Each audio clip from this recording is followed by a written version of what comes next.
and gentlemen, you already know this is Punch Wrong Back, aka Mr. Moonshot himself. Hold on. Shut this up a little bit. Let me shut this up a little bit. Let me see. I wanted to fall, right? Okay. All right. You hear me? Am I good?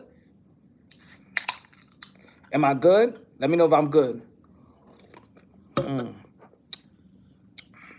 me see. Hold on.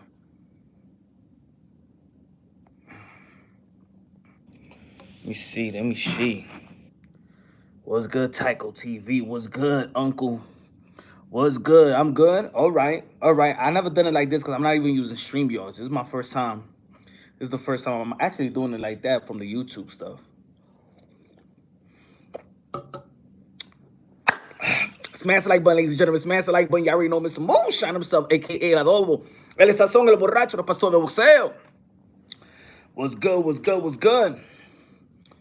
Ladies and gentlemen, happy Thanksgiving. Happy Thanksgiving. You know, we're marinated. Well, not me. Well, you know, Demetrius Andrade is marinating. He has put David Benavidez in the refrigerator right now. He's marinating him and stuff like that. Finished seasoning and marinating, and he's about to put him in the oven and stuff like that. I'm cooking. I'm already cooking humble pie. I'm cooking. I'm also cooking crow soup. I know a lot of people gonna be liking my crow soup. I know it. I'm doing it for the guests of Punch Run Boxing. I'm doing it for the guests. All right. I know y'all gonna love my crow soup. I got good humble pie. Got a lot of cream. You know what I'm saying? A lot of cream. You know, it tastes like it tastes like Dominican cake. Have you ever had Dominican cake? It's good. It's good. Ladies and gentlemen, I'm gonna tell you like this. Look, I'm giving you guys time now. I am giving you guys time now. You know what I'm saying? To not only apologize now, because I don't want to hear it. I don't want to hear November 25th. I don't want to hear your butt. You know, the Demetrius Andrade always had the skills though. I don't want to hear that. So apologize now. All the critics, all the haters, all the name calling. He hasn't fought nobody. He ain't do nothing. He's boo-boo this and doo-doo that. You better apologize now. I'm giving you a chance right now to apologize right now, ladies and gentlemen. Because after November 25th, after the thing that the announcer says, a new WBC, the interim champion of the world, Demetrius, the boogeyman, Boo Boo, Andrade. So I want you to apologize right now. Dímelo, Randy, dímelo, mi hermano. Yo no tengo la música aquí porque yo no tengo StreamYard. Pero la música de Randy. Dímelo, Randy, ¿qué es lo que? Get your associates in your store, gas station near you. Get in 7-Eleven, it's cheaper. 0-2 on the rising. 2 undefeated fighters, man. Shout out to David Benavidez for taking this fight. Shout out to David Benavidez for taking this fight. Punch, you will be wrong about this. Like you were wrong about Stevenson. What you mean? Stevenson won. Stevenson won. Well, I wasn't wrong about Stevenson. Stevenson won.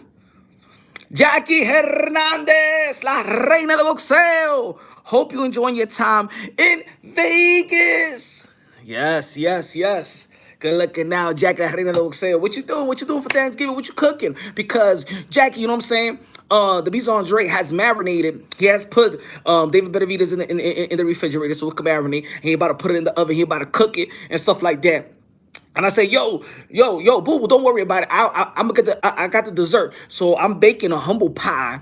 And of course, you know, people get sick because the weather changed, you know what I'm saying? So I'm cooking crow soup.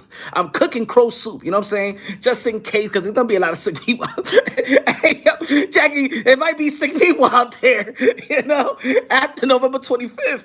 You feel me?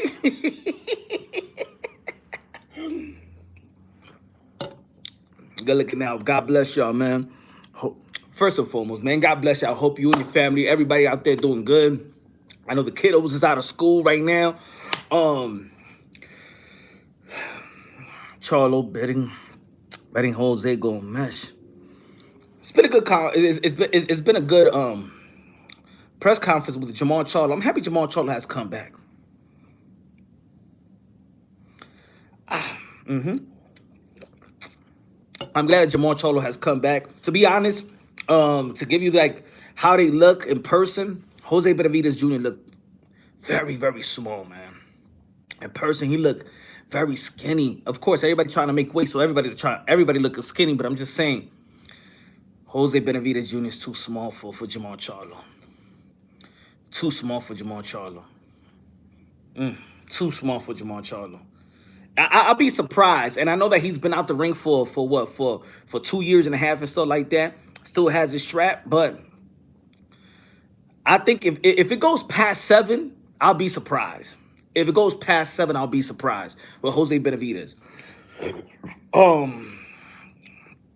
But everybody looking, you know what I'm saying? Demetrius Andrade looking strong right now. David Benavidez, he's looking a little bit skinny too. I think that he got 2 more days to go. He got the whole day today. That he got one day and a half to make weight. David Benavidez looks skinny right now. Of course, again, everybody is skinny, but you know what I'm saying? Like, it looks like he will be suffering just a little bit. I don't know how long is David Benavidez going to be staying in 168-pound division. You already know the only reason why he don't have the belt right now is because he did get stripped because he came overweight. Now, people could around that time it was the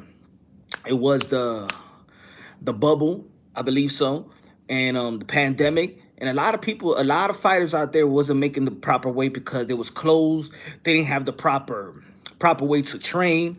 So a lot of people always forget about that, about David Benavidez and stuff like that. Now, I'm not coming in weight. A lot of people forget about the time. Even Jojo Diaz, who was a champion, he lost a belt. A lot of people was not making weight. A lot of people was struggling. Everybody was in the bubble. They wasn't training. They wasn't training good. They had sparring good or nothing like that. And people forget about the pandemic.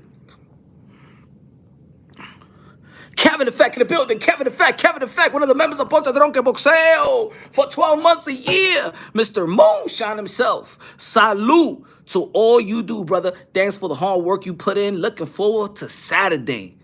Good look at that. Good look at now. I appreciate you, my brother. I appreciate you. Dímelo, Randy. Waiting for everyone. Happy Thanksgiving. Con los 20 pesos. I ain't gonna scream too loud. You don't want the people in the hotel. Hey, you, Mr. Punch Drunk Boxing, this is not your house, okay? I seen your videos. You out there loud. I know you disturb the neighbors, but this is a hotel, right? You're not gonna be going around there screaming like a maniac like you usually do. So please keep it down. Chara, coño. ¿Qué pasa? Y no me limpiaron la cama bien, ¿oíste?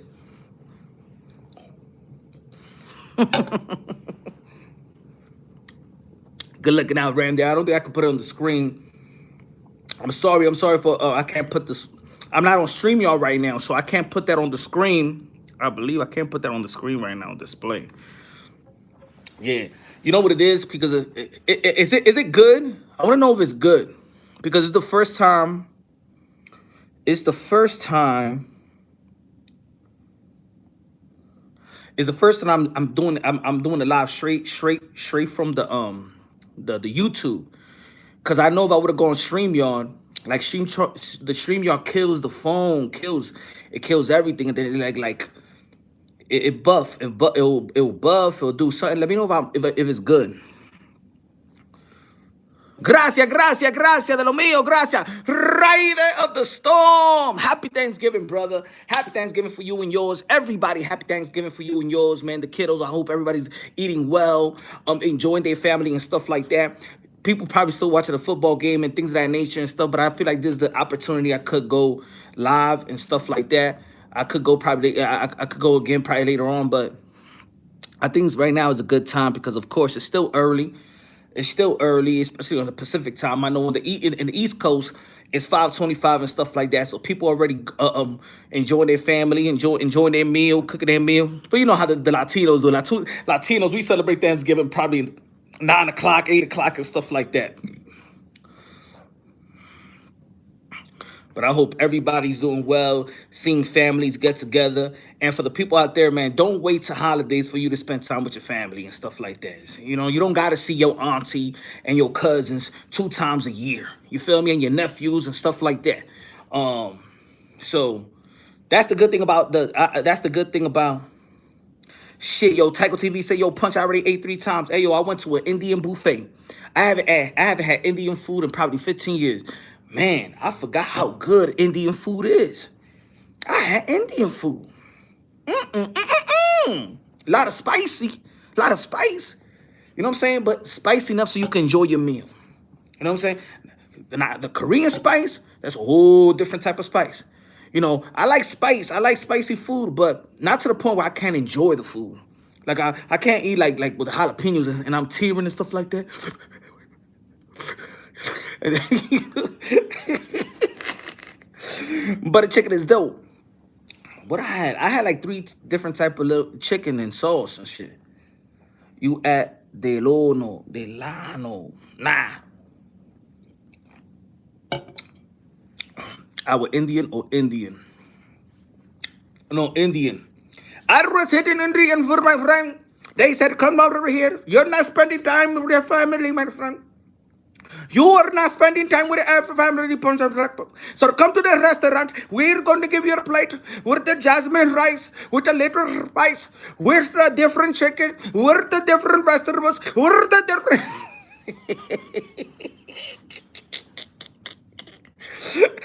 He said, F New York. I don't give a damn. I don't own New York. Just like you don't own your own state.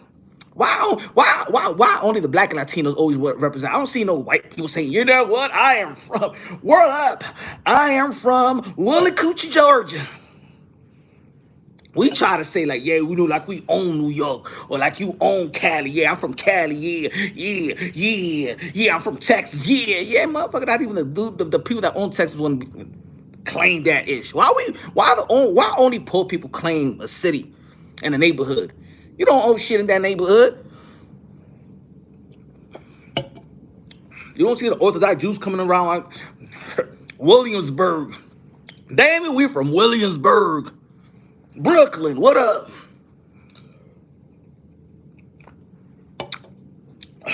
Ladies and gentlemen, I'm telling y'all right now. I am telling y'all right now. Folks, the ones that don't believe in Demetrius Andrade right now, keep your hands up. Keep your hands up. If you don't believe in Demetrius Andrade right now, the boogeyman, the guy that I've been critiquing for so long, keep your hands up.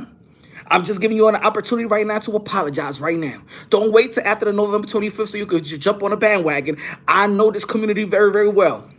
I see the comments. I see the comments on certain videos. I see it. Ooh, man, but Demetrius Andrade, you know what I'm saying? He's going to have a tough time. You know what is funny? There was a boxing podcast, and they was dissing me. They was dissing me. Punch boxing. They dissing me. They said giving hand jobs. Giving. They hate Boo Boo, right? But you know what's funny? Damn, my haters, man. God leave, man. We getting hate from everywhere, man. I can't. You know what it is? I think that people don't like when you support people. I think there's a culture of people don't want you to support people. It's like it's easier and it's cooler to hate, right? It's easier to crack jokes on everybody and hate on everybody, and everybody feels comfortable with that.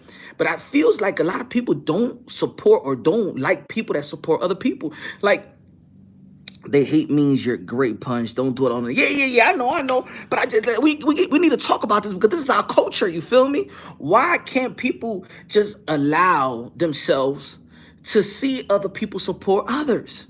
You know what I'm saying? Like, this is boxing. Everybody you could be a fan whoever you want, right? At least I give my reasons of why I'm a fan of particular fighters, and I give you the background of why I'm a fan of a particular fighter. But even I seen some messages and be like some chats, right? And they go, oh man, Punch, I'm tired with this Demetrius Andrade, man. You biased. Huh? I'm probably one of very, very few channels that could support Canelo Alvarez, and I could support his potential his potential opponents. I'm the only channel that you could see that could give credit to Demetrius Andrade and Canelo Alvarez and Jamel Charlo and Jamal Charlo. Put it this way. Put it this way. Let me see how unbiased I am. Canelo Alvarez. Y'all know I give a lot of credit to Canelo Alvarez, right? Y'all know I give a lot of credit to Demetrius Andrade. Y'all know I give a lot of credit to Jamel Charlo. Do you think that Demetrius Andrade likes Jamel Charlo? That's like that's the kid that they like this. They like enemies and shit like that. Jamel Charlo, Demetrius Andrade. But Demetrius Andrade the guy that be like, hey yo, Punch, man, you effed up. You be supporting Jamel Charlo. Think about it. Think about it. Jamel Charlo, Demetrius Andrade don't get along whatsoever. Not Jamal. Jamel Charlo don't and Demetrius Andrade don't get along whatsoever. If they in the same atmosphere, there might be a fight break loose. The entourage are going to go spit at not like it's like when Jamel Charlo and Demetrius Andrade, security got to break something up. So isn't that unbiased for y'all? Isn't that unbiased that I could be like, yo, Canelo Alvarez, the 4th Division World Champion, super middleweight undisputed, a.k.a. King Nelo, a.k.a. Cartelo, a.k.a. Cash Nelo, a.k.a. Payday, a.k.a. get the F out of here, man. I'm the same guy that said that Canelo Alvarez don't really got to prove nothing to nobody. The Canelo Alvarez has done it all. The Canelo Alvarez have separated himself from his contemporaries. I'm still I still say the same thing. But Canelo Alvarez got the strap and he's active and he still got responsibility, right? Canelo Alvarez still got responsibility because he's still active. How many times I got to say that Canelo Alvarez could retire right now? Look, Canelo Alvarez, to be honest, he can't be shamed not to fight Demetrius Andrade, David Benavidez, Bivol, Beterbiev, Jaime Munguia, Edgar Berlanga, whoever you want to. Look, folks, when people be like, oh, these guys ain't done what Canelo Alvarez has done. Okay, we understand that. What's that supposed to mean? That I don't want to see a fight with him? David Benavidez have not done what Canelo Alvarez has done and probably will never do what Canelo Alvarez has done. The same thing for Jamal Charlo. The same thing for Caden Plant. The same thing for Demetrius Andrade. The same thing for even Bivol, who beat him. But what else is he going to accomplish? What else Bivol is going to accomplish? Beterbiev, what he has accomplished. 3 straps, what Canelo Alvarez, a 4th Division World Champion, unifies several divisions and stuff like that. He's a walking Hall of Famer. But you people want to act like you still can't say, I want to see Canelo Alvarez with this person. I want to see Canelo Alvarez with Demetrius Andrade. I want to see Canelo Alvarez with David Benavidez. He's still active, or do y'all want to say, or do y'all want me to be like, I retire Canelo Alvarez because none of these guys has done what you've done. So what's the point of saying these guys haven't done what Canelo Alvarez has done? What's the point? So we don't want to see them. We don't want to see them. We don't want to see Canelo Alvarez fight them because if Canelo Alvarez fight. But Terry has hit the canvas twice while fighting cans. He gets cooked by the monster. I don't know that. I don't know that. Remember, David Benavidez was in line to face Artur Beterbiev when he got stripped for the titles of WBC. Put him as number one in mandatory position to fight Artur Beterbiev. Samson Lick would send a letter to the WBC and said, "No, we're not ready to stay in 175. We will go. Can you please re-rank us in 168? We're gonna stay in 168. Come on." So David Benavidez had the opportunity to fight Artur Beterbiev, right?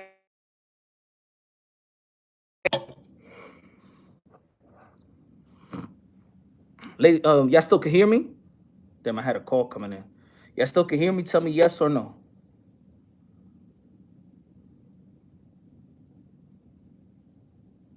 Y'all can hear me? Punch, call me crazy, but I believe that I'm drinking. Good? All right. Okay.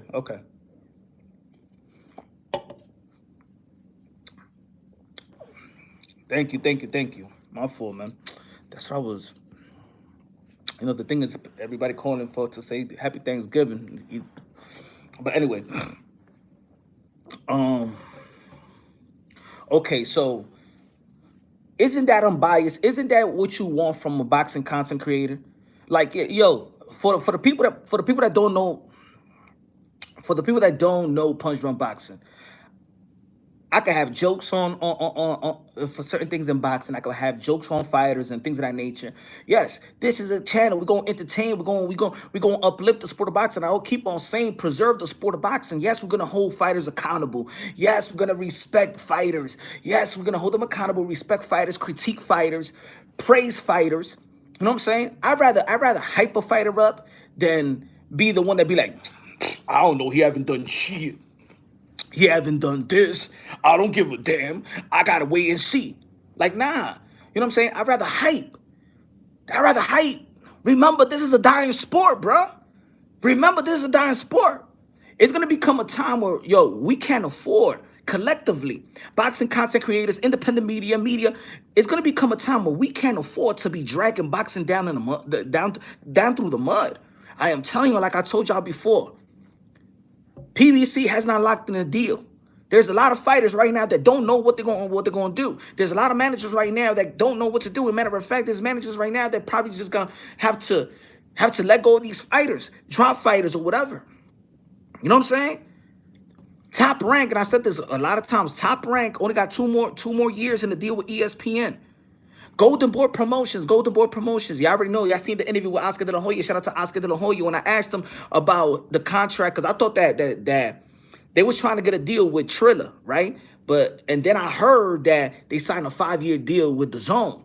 But when I asked Oscar De La Hoya, that's what sometimes I can't believe it in news sometimes. I asked Oscar De La Hoya, they say no, they're still negotiating. They're actually on a month by month basis, y'all. So think about it. In America, ain't nothing set in stone for boxing. And folks, you know when people be like, hey, yo, don't put this on pay-per-view. Let me tell you like this. The networks are not gonna take out other slots, other sports that got some slots and put boxing. They're not. They're not gonna do that. I'm telling y'all, folks. I am telling y'all, I spoke to enough people in the industry. Boxing, the executives, they don't, that's it. For them, boxing is a waste of time, is a waste of money. The only way these networks is going to sign these deals with these promoters is they're going to put them on pay-per-view because it doesn't interfere with college football, college basketball, pro football, NFL, MLB, NBA. Think about it. Before, it was just, you know what I'm saying, it was just these major sports, but the collegiate has way more ratings than boxing. I showed y'all the other time. Boxing is number 19 in ratings. Golf rates more than boxing. Golf. NBA G League has more ratings than boxing. NBA G League. So people, man, collectively, all the boxing content creators, I know everybody want to get their money. It's going to become a time where people need to really uplift our sport. Now, we can have jokes and stuff like that. Now look, David Benavidez. Got to give a master shout out to David Benavidez, La Bandera Roja, the Mexican monster, the Ecuadorian monster, the Dominican monster, for taking another fight versus another guy that has been avoided by champions of this era.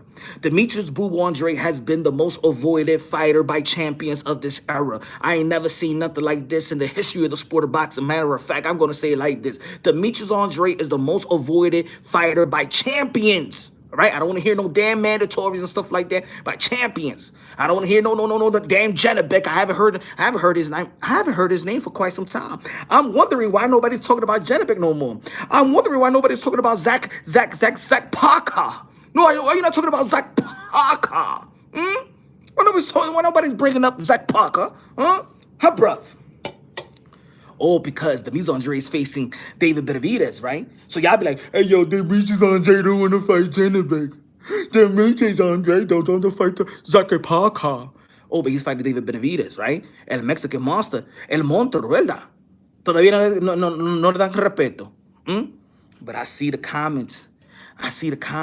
Demetrius Andrade, I'm telling y'all, folks, Demetrius Andrade is ready to go. Demetrius Andrade is ready to prove. Demetrius Andrade is ready to shut your mouth. Demetrius Andrade is ready to humble y'all. Demetrius Andrade is ready to make y'all a believer. Demetrius Andrade, a.k.a. the Boogeyman, is going to prevail. November 25th, baby. So I want you to apologize right now.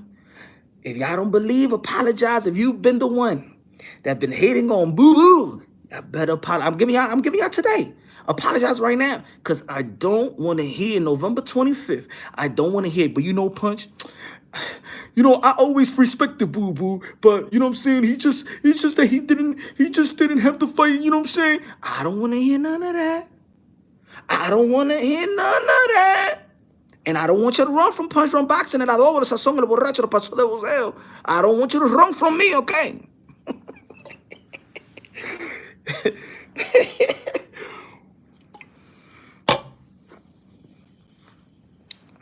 I'm reading. I see the tweets. Hey, yo, I see the tweets. I see the comments. Yo, not Punch, yo. Demetrius Andrade looking sharp. Demetrius Andrade looking, he looking strong.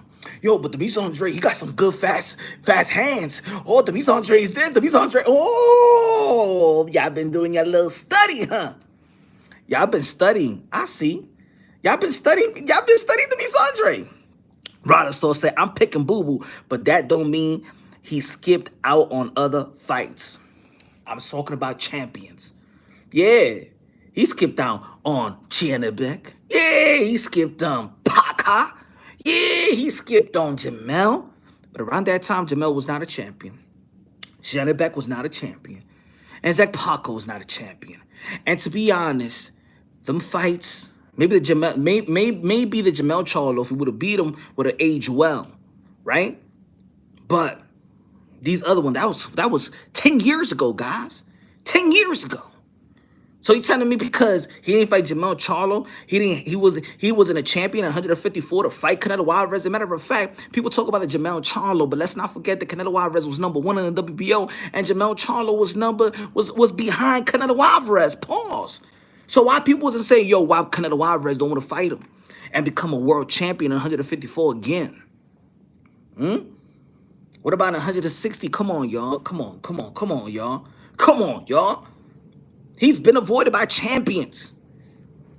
The other fighter, the people used to, yo, why he don't fight Sergey Derevchenko? Y'all don't give a damn about no Sergey Derevchenko. What the hell Sergey Derevchenko done? What belt has he earned? Huh? You don't want to fight Sergey Derevchenko. Y'all don't give a damn about no damn Sergey Derevchenko.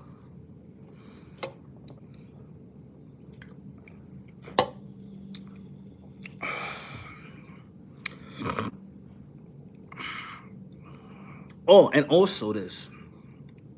Yo, Punch, let me get a drop cup. I pray for you. Thank you, man, for your prayer. Hold on, man. I'm cooking, bruh. Champ, we love you, Andre. Let's do this. Let's go, Demetrius Andre. Let's go, Boo Boo. Let's go, Boo Boo. So people want to figure. Well, people, I see the comments as well. So PBC put out a video of Jamal Charlo, David Benavidez, Jose Benavidez, the Benavidez family giving out turkeys, right? And you see the camaraderie of Jamal Charlo and Demetrius Andrade, and people like, yo, what the F? They used to be enemies. They used to go at it all the time. Like, what the hell was Andrade Charlo cool? What was that? What's that? So if y'all didn't know, of course, y'all know that Jamal Charlo was going through some stuff, right? Demetrius Andrade contact Jamal Charlo to ask, so they could negotiate a fight. Remember, they went to IG and stuff like that, talking to each other and stuff like that. So Demetrius Andrade been pressed, just like he's been doing his whole career, pressing the fight, going to press conferences, going to excuse me, going to press conferences, post-fight interviews like he did with Triple G, press conference like he did to Jamal Charlo, press conference like he did to the infamous Canelo Alvarez. Pay they get the fuck out of here, man. Canelo Alvarez, remember? So Demetrius Andrade took it upon himself and be like, you know what, man, fighters got to make the fight. So Demetrius Andrade got a hold of Jamal Charlo's information, called him up to ask for a fight. Now we all know that Jamal Charlo's been dealing with a lot of stuff, and we've been documented right here in Punch Run Boxing. He's been dealing with you know what I'm saying, he was having a divorce with his wife. He had his kid. Remember, we did a video about him winning custody of his kids and stuff like that. And but that didn't complete him. Now, we all know that Jamal Charlo and his brother been the twins has been, not seen eye to eye. It's already been documented as well. Jamal Charlo been talking about it. Jamal Charlo talked about it and stuff like that. And you could see that Jamal Charlo really loved Jamal. You know what I'm saying? You could see that, and you could see that when their relationship is not good. You know what I'm saying? It does affect Jamal Charlo. Y'all remember on the come up, Jamal Charlo always showed, on his all axes and stuff like that, leading up to the fight, that he's a family man. And I know there's a lot of family men out here right now in the chat right now, right? We all love our children, right? If you got if a significant other, you got a wife or whatever, and you build a household with your wife and your kids. Remember, Jamal Charlo been with his wife since they was in high school. That's high school sweetheart. He went from poor to rich. She's been with him every step of the way when nobody knew who Jamal Charlo is, and now everybody know who Jamal Charlo is. They got 5 beautiful kids and stuff like that. Now, every real man, that got a family and stuff like that, and got their wife, and the wife got their husband or whatever like that. When you lose that, think about it. I think people sometimes forget that these guys are humans, right? And just like we got families and we got kids, they got the same thing. And most prideful fathers, you know what I'm saying, man of the house, head of the house, um, head of the family, head of thy wife. You take a lot of pride. You will die for your family. That's how much your family means to you. That you will die for your family with the protectors, the providers, the traditional way, right? So when Jamal Charlo lost his other half, right, and his house was crashing down in terms of the nuclear family. When you live for something and you don't have it, any man, any real man, any real family man, that will play into effect. This is just not some other chick that he just got when he was rich and stuff like that. And he lost it and then he going berserk. This is his wife, his high school sweetheart, his wife. He don't got no kids from different type of girls. He got 5 kids by that same woman. Always been family structured type of human being. So when he don't have that, and he don't have that in his home, a man like that will go, you know what I'm saying, will fall into depression. And it does happen. I know we can't be cliche about that. Oh, hey. High, low, dime loco, los 2 pesos de plata. No, if it's moonshine, it has to be great better than frosted flakes. Good looking out, Mr. High, low. Gracias de lo mío, high, low. I can't, you no lo puedo poner in the screen because I'm not on StreamYard. I'm on YouTube right now, so I can't put that on the screen. Pero gracias de lo mío, man. I hope you're having a great Thanksgiving, and everybody out there, hope everybody's having a good Thanksgiving as well. So y'all know throughout Jamal Charlo going through what he's going through, he's also, his wife had remember his wife was fighting Jamal Charlo's wife. They not seeing eye to eye and stuff like that. Even though of course they will be there for each other if they, you know what I'm saying, if push comes to shove and stuff like that, Jamal Charlo's gonna be there for his brother. So fast forwarding to when Demetrius Andrade. Fast forwarding to why I'm talking about why you see the camaraderie all of a sudden, everybody's saying, yo, how is Jamal Charlo and Demetrius Andrade cool when they was like enemies for think about it, for almost 15 years. Like they've been enemies like that for I'm not gonna say 15, like 12 years. You know what I'm saying? They've been enemies, right? So wow, people are like, yo, what the hell? How they cool right now? So when Demetrius Andrade called them up for a fight, you know what I'm saying? Jamal Charlo was going through some stuff, and Jamal Charlo, y'all already know he's been on his low, at his low. Demetrius Andrade, as a real, and I told y'all a long time ago, Demetrius Andrade is one of the realest mother effer, one of the realest dudes, bro, I ever met in the sport of boxing, bro. What you see is what you get, but yo, bro has a huge heart, bro. I'm gonna tell you like this, bro. In boxing, there's a lot of fakes. There's a lot of fakes. There's a lot of snakes. There's a lot of people that don't acknowledge others. There's other people that don't appreciate others. Um, in boxing is like you get what you could get from this person and what you could get from this person and what they could get out of you and stuff like that for the meantime. That's boxing. You know what I'm saying? It's a community, especially in boxing, that you can't trust nobody. You know what I'm saying? Ain't nobody really friends. Ain't nobody really friends. Everybody ready to take a stab somebody in the back or something like that. Or you could just or you're not ready to stab somebody in the back. You just waiting for somebody to stab you in the back. So there's fighters out there that's really cool, but they just can't trust nobody because a lot of the people that come into their life, they come into their life when they're already successful and stuff like that. So it's even hard to take an opinion from somebody else. Business handlers, remember, there's a cutthroat business. Almost every single fighter already have been robbed in boxing because a lot of the times all these fighters sign a deal when they're teenagers, 19, 20, 21, and the language. When I'm telling you, I've seen, and I've read, and I've proofread, and I redlined quite a few contracts in the sport of boxing. And I'm gonna tell you like this: a lot of fighters, they don't even know what they signed for. They see a bonus. They see that big, that let me get my money right now. Because remember, everybody in boxing is really a poor man's sport. It's really a poor man's sport. So peep this. So with Demetrius Andrade, of course, he could have been like, all right, man, you don't want to fight, man. You're going through what you're going through, man. Man, stop being like almost like how Jose Benavidez Jr. is talking about Jamar Charlo. Demetrius Andrade had the green light to say all of that to Jamar Charlo. Oh, you weak. Oh, well, you a fighter, man. Shut the F up with that mental whatever.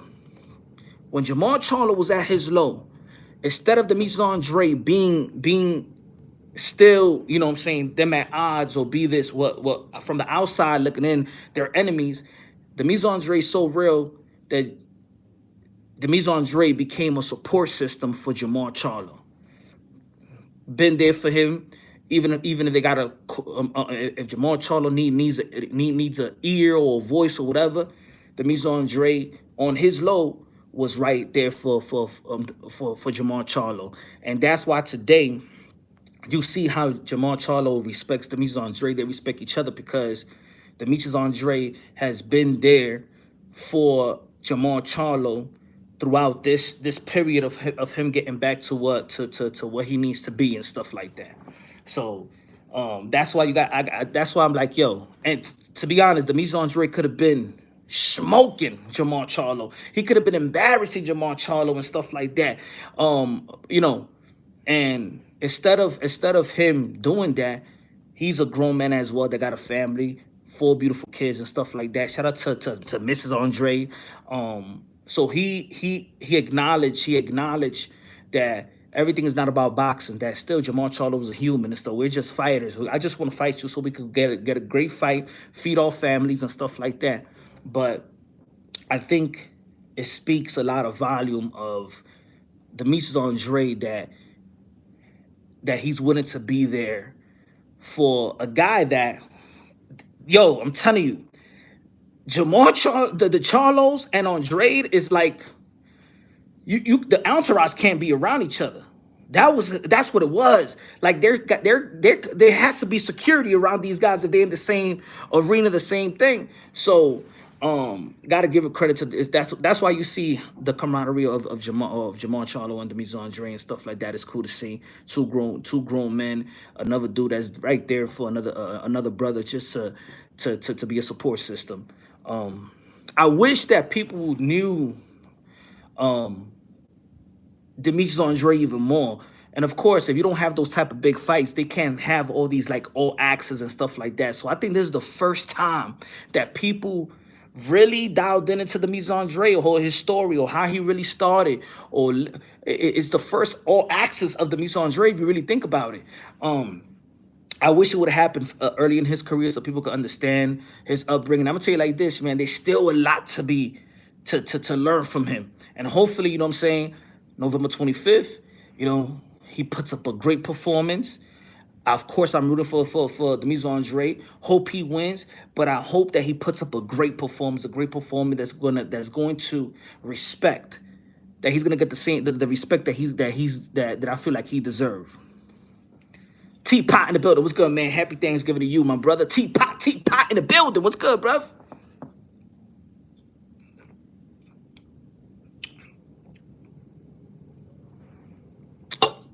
I know in boxing, they'd be like, oh, man, that's some soft shit. But things is bigger than boxing, man. You know what I'm saying? You know, think about it when you want, when sometimes the person that you least expected, that's weird about life, man. That's the interesting thing about life, that you never know who's there for you when you're down and out, when you're at your low. And the people that you do expect to be there for you, they're not there for you. And the people that you least expect to be there, like, think about it. You think that while Jamal Charlo is going through what he's going through, that Demetrius Andrade is going to be one of the guys that's going to be his support system? Think about it. Like, think about your enemy or whatever. I'm not gonna say enemy is a very strong word, but your arch nemesis and whatever. You know what I'm talking about, right? So let's just use the word enemy. Imagine you going through some stuff, and you get locked up or something like that, and the dude that you had beef with, he writes you a letter and sends you and put money on your books. You'd be like, yo, damn, right? You'd be like, whoa, that's some, I didn't expect that, bro. You know what I'm saying? I mean, I'm trying to give you an example of like, imagine if you got locked up and your arch nemesis or your enemy or your rival, put it that, your rival, he puts like $200 on your books, and you'd be like, wow. And shit, and writes you and be like, hey, yo, my man, hope you keep your head strong and stuff like that. Yo, try to do your school thing in there, or, you know, pick up a trade or whatever, stuff like that. And he's like your support system. Imagine that. That's what Demetrius Andrade was for Jamal Charlo. So you got so I give a lot of credit to Demetrius Andrade from being for being bigger than boxing, you know. And I think that, remember what they say about the sport of boxing. They say that the sport of boxing is a lonely sport. And Demetrius Andrade took an opportunity to be there for him. You have to run in the ring and pull up on them like Andrade did, yeah. So that's great to see the camaraderie that they do have. And I do think that there's still a fight. You know, there's still a future fight between both of these guys. I think that, of course, the situation between Jamal Charlo and Caleb Plant has now become a primary fight for Jamal Charlo. But because even win or lose, if Demetrius Andrade win or lose, even if let's say he would lose respectfully. What I mean about respectfully is losing and gain the respect of a lot of fans, and we've seen that before. We've seen Pitbull Cruz lose to Javante Davis, and his stock rose.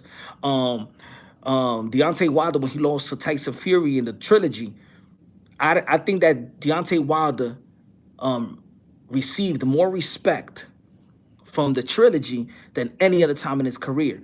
I think he got more respect in his loss than he got beating and becoming a world champion, the WBC world champion, when he beats Laverne.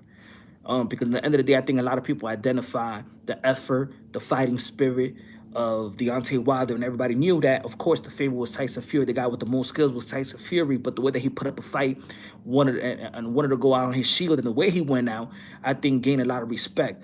After the fight, I didn't hear a lot of people dissing Deontay Wilder, even his haters. And there was a lot of channels out there that did praise Deontay Wilder and was spinning narratives about Deontay Wilder. And there's other channels that try to debunk those channels and didn't like Deontay Wilder or his fans. But by the end of that night, the fans and the haters all respected Deontay Wilder. It got to the point where you don't have to be a fan of Deontay Wilder, but everybody respects Deontay Wilder now because of the performance that he pulled on that trilogy.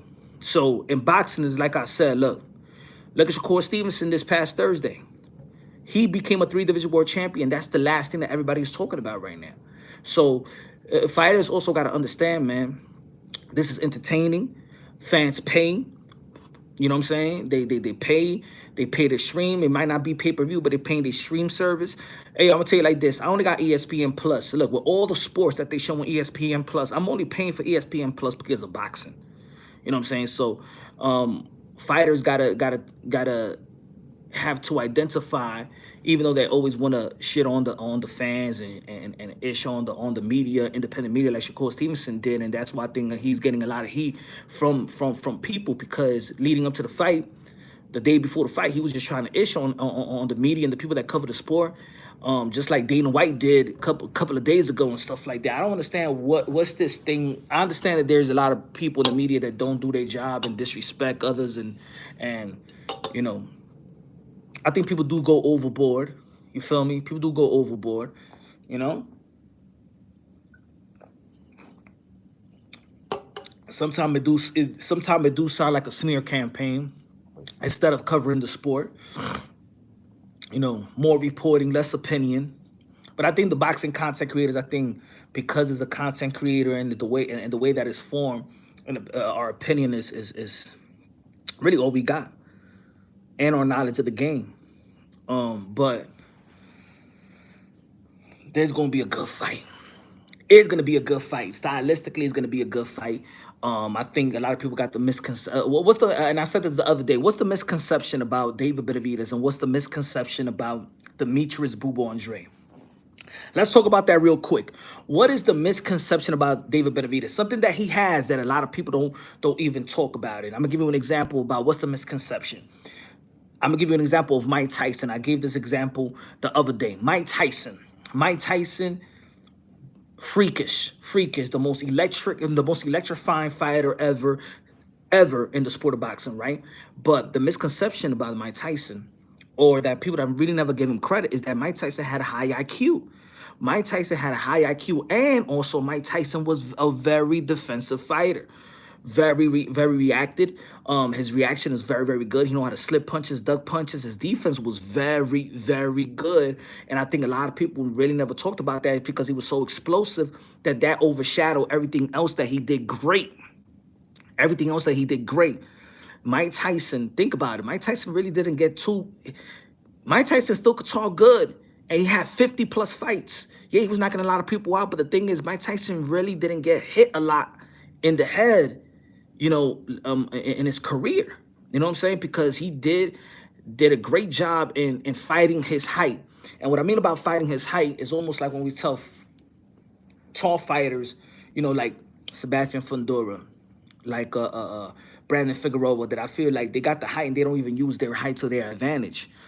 They fight small instead of fighting like a 6'6" guy, establish the jab, establish the reign, and didn't work, and let that be the primary weapon to start your combination, and to follow up with combinations and right hooks and whatever to the body or whatever, right? The misconception about David Benavidez is that David Benavidez has a good IQ. You know, a lot of people are always talking about how explosive he is, and his hand speed and his power. He's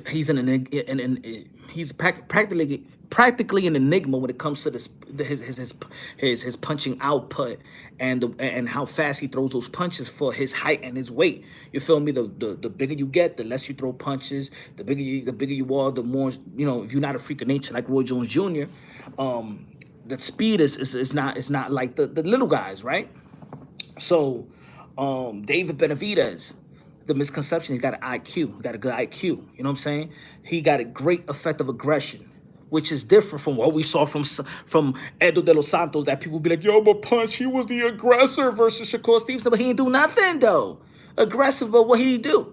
One thing about David Benavidez, that he has effective pressure, effective aggression, and that's how he wins the fight. Because yes, he's a pressure fighter, but he's effective doing it, almost like Sean Porter. But sometimes Sean Porter used to smother his own work, in which he was in a lot of close fights. Think about it. He had a draw with Julio Diaz, had a close fight that he lost versus Keith Thurman, a close fight that he lost versus Earl Spence, because when it went to the championship rounds, these guys knew a way to keep it in the middle of the ring and lean, clean, effective punches in the middle of the ring where you won't compromise the judges. And that's why you saw Earl Spence beating a Sean Porter who had effective aggression, but sometimes he was a little reckless, or when he did pressure and was successful, was on the ropes. But when you got your opponent on the ropes, remember, there's a judge on this side, there's a judge on this side, there's a judge on this side. You got this man on the rope right here, you're compromising the judge on the other side and stuff like that. So that judge is not really seeing the punch.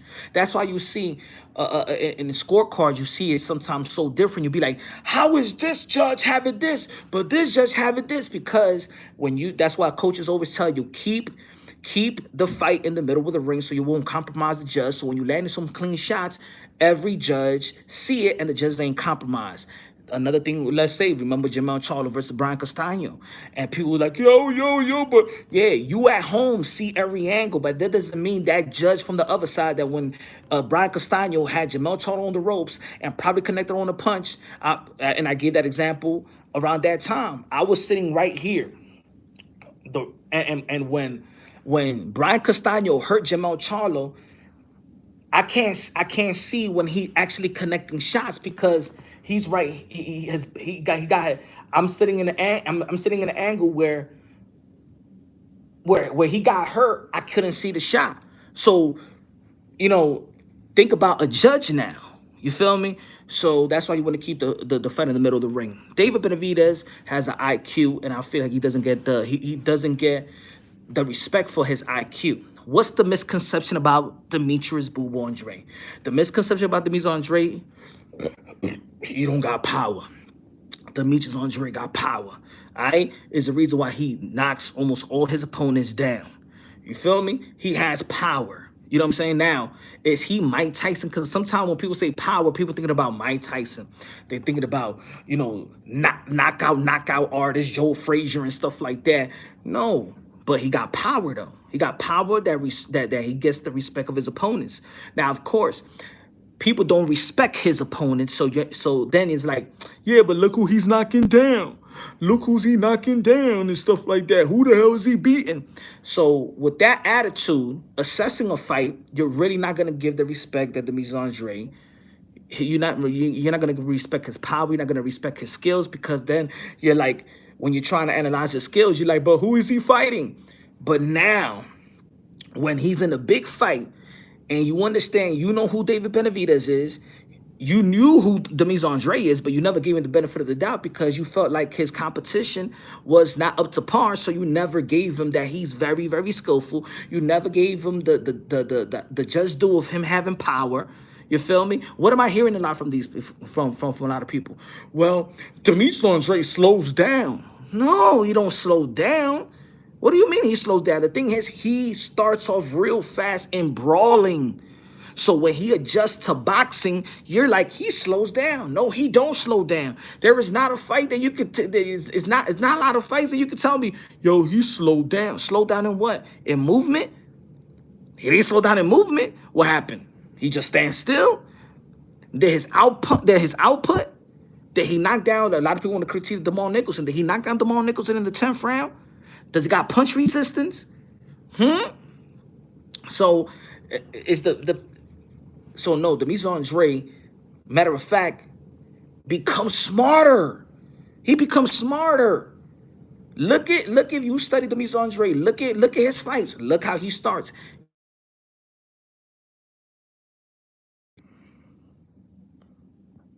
Whoa. Yo, y'all hear me? Damn, I got another call, man. Yo, y'all hear me?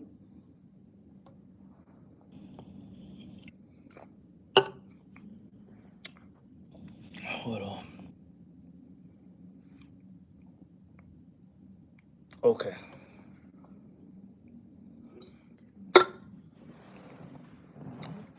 Give me 1 second. Give me 1 second.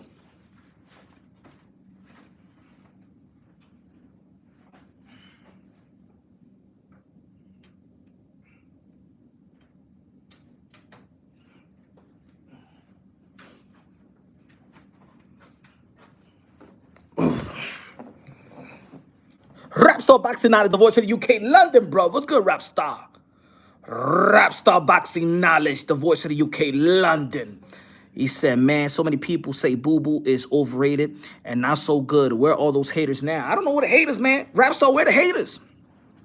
Where the haters? Hey, yo, a bunch of people used to come to my channel and say, yo, Demetrius Andrade this, Demetrius Andrade that, Demetrius Andrade's ducking him, Demetrius Andrade ain't fighting who, Demetrius Andrade is nothing, he should retire, he's doodle, he's this. But all of a sudden, I see this. It's a 50-50 fight. Oh, now everybody's sounding like Canelo Alvarez now. You know what it is? You know what it is? A lot of people were sounding like Canelo Alvarez. Oh, you a horrible fighter. And now, even Canelo Alvarez had to humble himself. No, this is a 50-50 fight. But when it was David Benavidez versus Caleb Plant, what did Canelo Alvarez said? David Benavidez too strong and too fast for Caleb Plant. But when it comes to Demetrius Andrade, because y'all studying Demetrius Andrade. But I understand also because this is probably the first all access, so now you really dial in on how he trains, how he look. Has Demetrius Andrade ever looked out of shape? In the career of Demetrius Andrade, have you ever seen Demetrius Andrade out of shape? Have you ever seen Demetrius Andrade with a beer belly like Jamal Tan Davis? When he doesn't have contractual with a fight.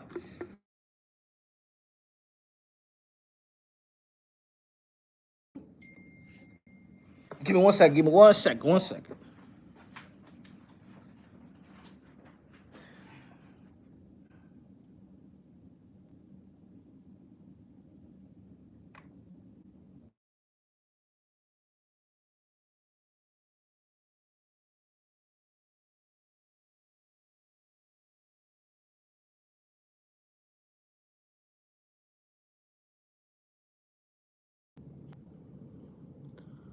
Hold on.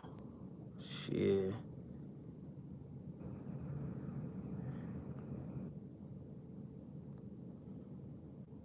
Better. Give me a second.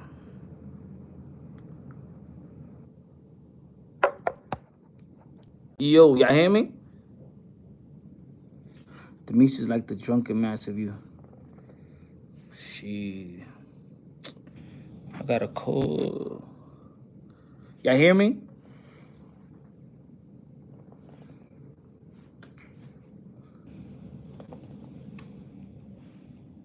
Boogeyman versus the monster. Let's go. Usted me oyen? Okay.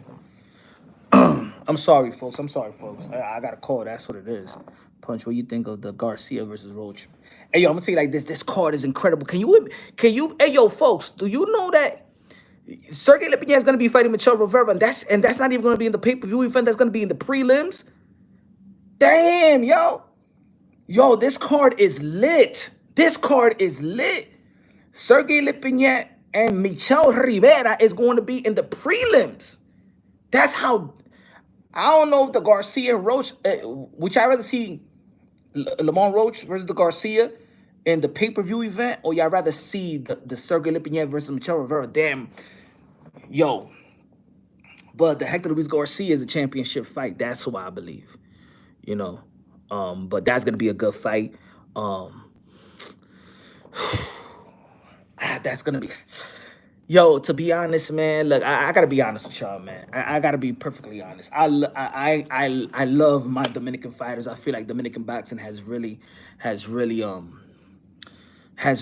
flourished in the past several years. And you know what? Shout out to PBC, because to be honest, PBC. One thing I know about Al Heyman is that Al Heyman has a soft spot for Caribbean fighters. Like Cubans, Dominicans, and Puerto Ricans and stuff like that. And you see the people that be working with, like Samson Lickles, he like his Caribbean fighters and stuff like that. They do their job. Shout out to other promoters and these managers really opening the doors for Dominican fighters and stuff like that. But I always feel when Dominican fighters are, when Dominican fighters get that opportunity, that limelight, I just feel like they don't rise up to the occasion. And I want a fighter that breaks that. Now, of course, you saw Hector Luis Garcia, he beat Chris Colbert, but you know, that was 9 days, what was it, 9 days notice, and Hector Luis Garcia, when he beat Chris Colbert, he didn't get put in that ring for him to win. It was a showcase for Chris Colbert. The same thing for Jason Rosario. The same thing for Edgar De Los Santos. Think about it. It should have been Shakur Stevenson versus Pitbull Cruz. It should have been Shakur Stevenson versus Frank Martin. But what they say, you know what? Tira Edgar De Los Santos ahí mismito. I feel like they respect Dominican fighters, but they don't respect Dominican fighters at the same time. But also, look, it's just like Edgar De Los Santos. Am I happy about his performance? I'm gonna be honest. No. I said it on my video. I said it before. Oh, yo, but Punch, yo, but he's Dominican. I break things down on logically and objectively, man. I'm happy that Dominican fighters are getting the opportunity that they're getting. But to be perfectly honest, folks, when the brightest light, when the light is bright, I'm sorry, when the brightest light, when the light is bright. Y'all gotta show up. I'm sorry, man. Edgar De Los Santos, like, he didn't do it for me, my brother. He didn't do nothing. You know what I'm saying? And there was an opportunity for you to become a world champion. I don't want to hear that. Oh, he was running. So what the hell you was doing for 12 rounds? You think so? You was running, chasing him for 12 rounds? No, you was not. You was not cutting the ring off. And at some point, Shakur Stevenson didn't change his game plan. Shakur Stevenson didn't change nothing that he was doing. You got to figure it out after 8th, 9th round. You got to figure it out. You can't tell me that you was chasing him for 12 rounds, because then you're actually, in my opinion, you know, and a lot of fighters like saying that he was running, yeah. And what you was doing, chasing, and everybody knows you don't chase. You cut the ring off. There's a science in cutting the ring off, just like there's a science in offensive approach, science in defense, science in combinations and stuff like that, science in slipping and dipping and rolling the shots and shit like that. But I'm sorry, Edgar De Los Santos didn't do anything. It didn't seem like he wanted the belt. They was playing hot piece of butter. They was playing hot potato. They was playing hot potato with the damn belt. No, you want it. No, I don't want it. No, toma Chacor. Man, I don't want the belt. Toma, Dominican. No, you get it right there. Puerto Rican, Boricua. No, they was playing hot potato, bro. They was playing hot potato with the belt. Shakur Stevenson and no other De Los Santos fought to win the belt or to be called a champion. To be honest, I don't give a damn if the referee would have said in the 10th round, hey, yo, man, fight's over, man. No contest. Y'all ain't throwing no punches. You know, y'all not fighting. I'm here for. You know, I would have never cared. Matter of fact, a fight like that should have been a draw. A fight like that should have been a draw. Because nobody wins. Boxing don't win. Shakur don't win. Edgar De Los Santos don't win. Nobody won. That should have been a draw, in my opinion. You know? And look, boxing could be crooked, right? I think in that fight, it should have been some crooked-ish.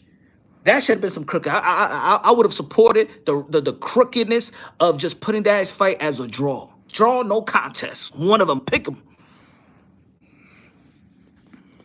Because I don't think that Shakur Stevenson wanted to become a champion, and I don't think that Edgar De Los Santos wanted to become a champion.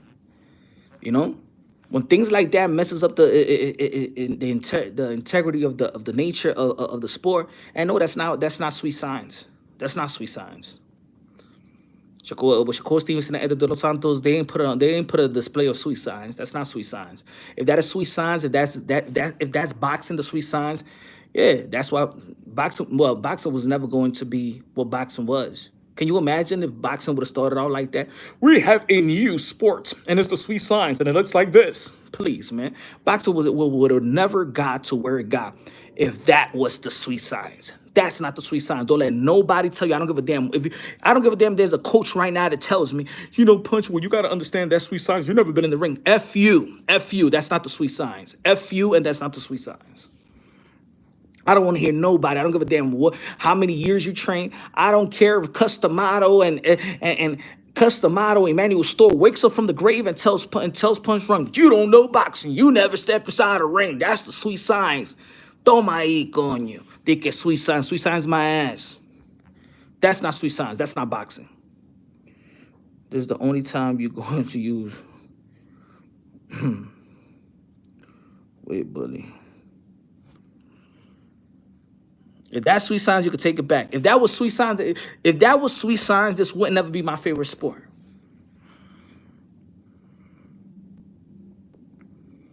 No, but the thing is, no, it's still it's not. What I'm saying is, the Sweet Signs is great, but Shakur Eder de los Santos was not the Sweet Signs. That's what I mean.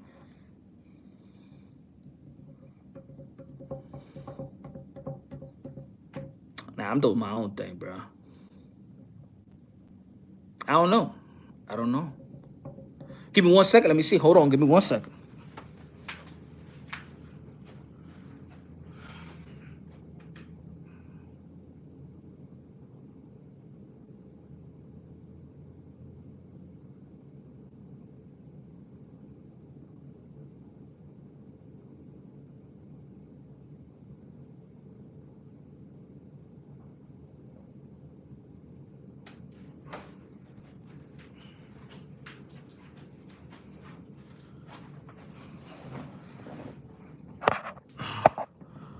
¿Cómo hacerlo así, pera? ¿Cómo se hace esto? Silva. No, I don't know how to do it.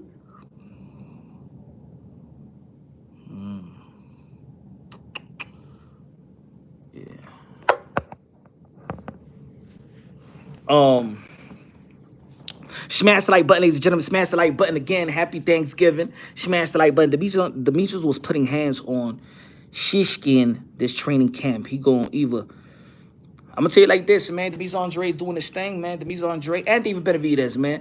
How about like I said earlier today, how I saw Jose Benavidez Jr. I saw him real small, man. I think that Jamal Charles is gonna put a hurt on you. I think Jamal Charles is gonna put a hurt on Jose Benavidez Jr. But it's gonna be the inactive. Let's see. I don't see that fight going past seven. I'll be surprised if the fight goes past 7, 8 rounds. But yo, Jose Benavidez Jr. looks small. You know, hey man, I'll be surprised. Put it that way.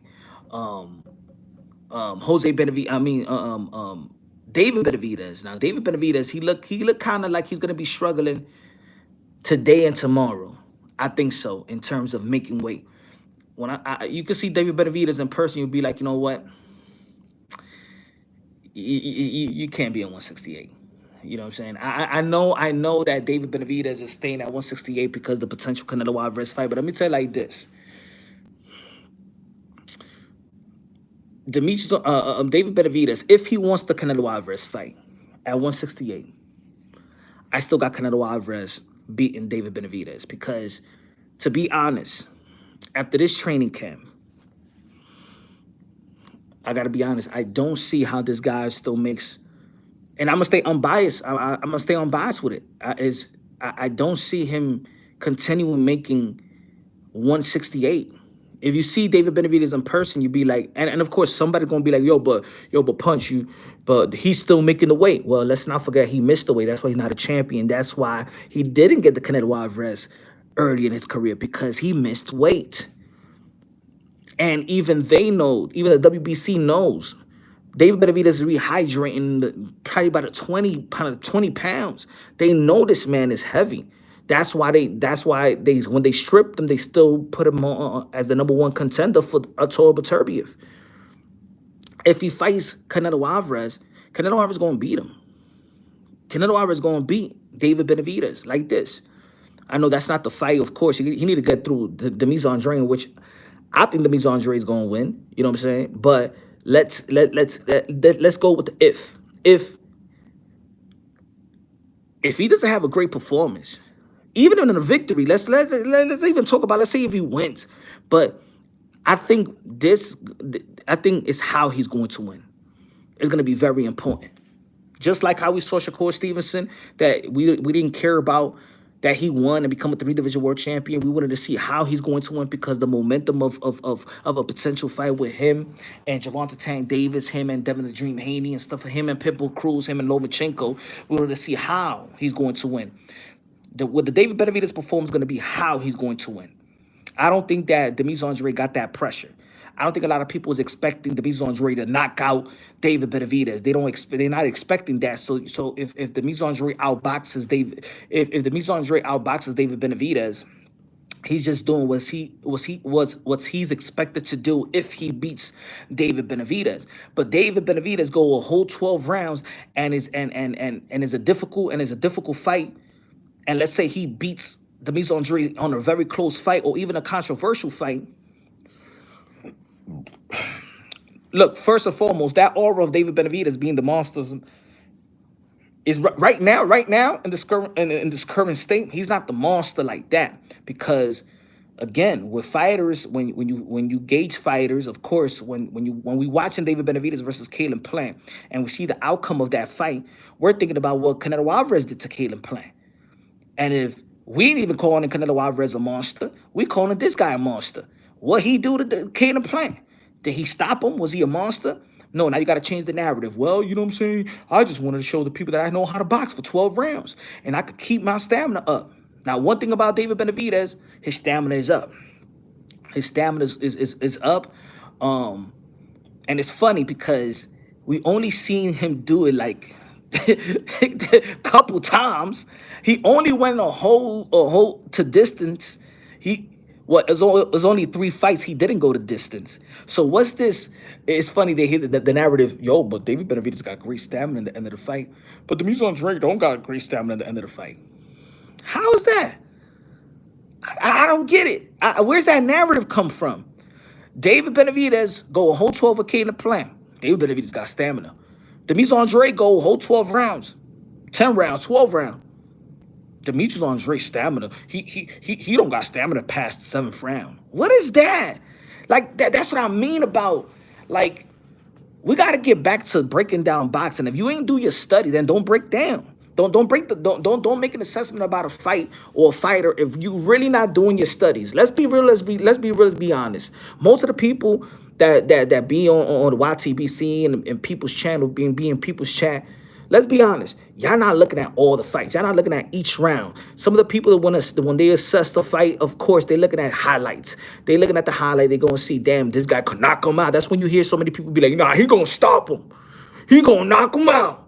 He going to stop him. How he going to stop him? Yo, David Benavidez just too big. You know what I'm saying? Like how? What are the combination of punches? How is David Benavidez gonna get into position to take out Demetrius Andrade? And what position Demetrius Andrade gotta be that you seen from your education and your film study? Where do you see where David Benavidez needs to put Demetrius Andrade in position where David Benavidez is going to take him out? Is it gonna be a counter shot? Is it gonna be a kryptonite to the southpaw? Is it gonna shoot that straight right? Is it gonna go through the body? If it's gonna hurt him to the body. Now let me tell you like this. I think the body work is gonna be highly important for David Benavidez.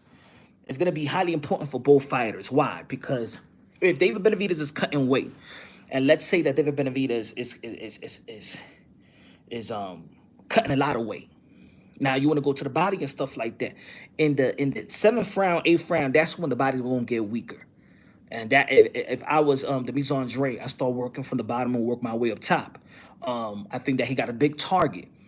I do like the way that David Benavidez likes to smack punches and stuff like that. Like he knows how to catch punches and slap punches and stuff like that. I'm not gonna say that he's a good catch and shoot guy, but he know how to catch punches as well. He does got underrated defense in my opinion, David Benavidez. And I think the only way that he just gets hits is because he's a high level, high volume offensive fighters, and when you throw a lot of punches, of course you're gonna be subjected to get counter. But yeah, he got put down before when he was young, but that's nothing to me, man. I come from an era where everybody was getting dropped, and you actually judge them by the way they rise back up, finish the fight, finish the round, and stuff like that. Shit, that's what we call, you know what I'm saying, character. You know, when we notice the character when a fighter is got put down, he need to catch up on the rounds and stuff like that. Give you an example, Caso Ciao. Social got dropped twice, right? Made it a draw. Made it a draw. Now, ladies and gentlemen, let me tell you like this. Do you see this fight? The point is Boo Boo going to be a hang on the inside with Benavidez or going to run? It's gonna be hard. Now David Benavidez will have to put him on the inside. He will have to pin him on the inside. Pause. He will have to pin him. Now I believe that Demetrius Andrade got the footwork, whether in the lateral movement, whether he's on southpaw position or orthodox position, because he could switch as well to get out of harm's way. Now, of course, we're still seeing the evolution of David Benavidez. He's 26 years old. He's probably going to be a better fighter. He's probably going to show us something that we have not seen. And around that, and look, and I'm going to give David Benavidez, if we're going to see something different from both of these fighters, you got to give the benefit of the doubt. If we're going to see some new wrinkles in their game, it will be David Benavidez, because he's younger. He's young enough to put more to the toolbox. He's young enough to add more layers to his fight, to his more layers to his style. Again, like Canelo Alvarez was young enough to go back to the gym and then be elusive versus Triple G, the first fight, in which I love the way that Canelo Alvarez was moving in the outside. We've seen the athleticism of Canelo Alvarez, and to be honest, and I said this the other day, and there's a lot of people that critique because their mind is still stuck at that 118, 110 card and feel like that Triple G versus Canelo Alvarez first fight was a robbery. For me, I think it was a close fight. I think it was a close fight. The first time I saw it, I didn't score, and I saw it on the fight party. I had Triple G winning by 1 round. But then when I rescored it, when I actually scored the fight, I could see 115, 113 given to Canelo Alvarez. I could see a draw, and I could see a 115, 113 given to Triple G. But I felt like that was the peak of Canelo Alvarez. He just looked at, he was throwing great jabs. He was countering shots. He was going to the body. He was punching off the back foot. He was fighting off the ropes. He was getting off the ropes. He was pivoting back into the middle of the ring. Man, yo, he was doing incredible, and he was so elusive from the outside. A lot of people didn't give credit to Canelo Alvarez because a lot of people were still, they had this mind of Triple G versus Canelo Alvarez toe-to-toe fight, that when he actually enhanced his game, I don't think that people appreciated Canelo Alvarez. And that's why in the second fight, okay, I'm gonna beat you with the Mexican style. And ever since that, I think that Canelo Alvarez, I think the pressure, the unfortunate pressure, dumbed down Canelo Alvarez. I feel like people stopped Canelo Alvarez from showing y'all that this guy could be a whole different type of fighter, because he was still implementing power in his shots on the move, you know? And he got married to being a stationary fighter, and yes, he did become an undisputed, but I just feel like Canelo grew so much in that first fight with Triple G.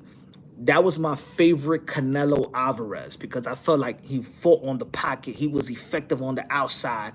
And remember, he was a smaller guy versus Triple G as well. Triple G shouldn't be struggling with the smaller guy. People wasn't even giving the Canelo Alvarez the benefit of the doubt. People forget that Canelo Alvarez is still the smaller guy, you know? People, I think, were just mad at that 118, 110 card. Now, I'm speaking about the Canelo Alvarez when he evolved, it's because he was young enough to evolve. David Benavidez is young enough to evolve. Demetrius Andrade is 35 years old. Am I expecting Demetrius Andrade to show us something that he never did in terms of his skill set or what he has done in the ring? No. You know what I'm saying? I don't expect him to become a different type of fighter. The same fighter is good enough to be a Demetrius Andrade, to be a David Benavidez. But I could see is logical for me to think that we may see a better David Benavidez, or a David Benavidez that has added more wrinkles to his game. You know, he's been active. He's had good training camps, because he have two quality opponents in which you're going to have impressive training camp. The preparation got to be good. Of course, he's in the 168-pound division. I don't know how long he's going to stay in the 168-pound division. Looking at him in person, doesn't look like his body is made to be in that division anymore. He's 6'3", making 168 pounds, bro. Think about that. And look, Demetrius Andrade ain't no small guy, but throughout his life, he's always been a skinny guy.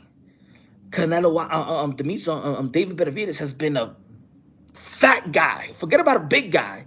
He's been a fat guy. You know what I'm saying? And how long is David Benavidez going to be making this 168 pounds? You know, we see how David Benavidez look when he's not contractual to fight.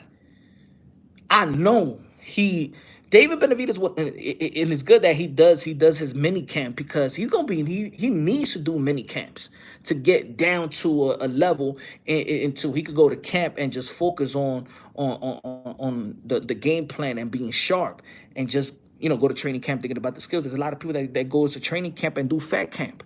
I don't know if this was a fat camp for David Benavidez, but we got to give him a lot of credit for taking a fight like this, in which this puts a risk in a potential fight with Canelo Alvarez. We know why David Benavidez is still in 168. David Benavidez could very well be in 175. Now, do I think that David Benavidez is looking past Demetrius Andrade? No. Do I think Demetrius Andrade is looking past David Benavidez? Hell no. But I do feel, looking from the outside, looking in and looking and hearing a couple of interviews from the Benavidez team, they talking about a lot of fighters not named Demetrius Andrade. Every time I see an interview, they're talking about, look, Jose Benavidez, senior. He's talking about Bivol. He was talking about Bivol yesterday. You got Demetrius Andrade in front. If it's not Canelo, now you're talking about Bivol. I don't know. I don't know, guys. I hope that David Benavidez is not looking past Demetrius Andrade. Benavidez, the skeleton monster. Hey, yo, man, he does look skinny, bro. He does look like he gonna suffer today, in the midnight as well. Tycho TV said nobody giving Boo Boo shine, man. I mean, look, maybe after the fight, man, he gained the respect that he deserves, man.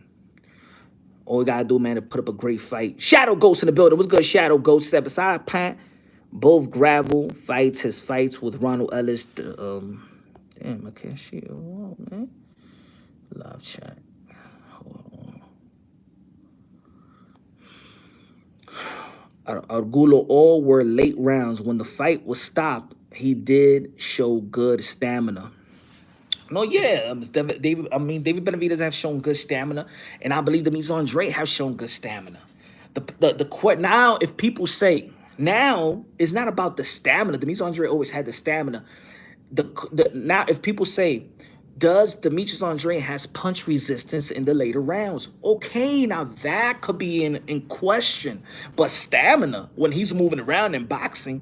Nah, I think that's where there's been analysis, and there's been a couple of people that be like, yo, but Demetrius Andrade, he slows down, he gets weaker, his stamina is not up to par. His stamina is up to par, you know.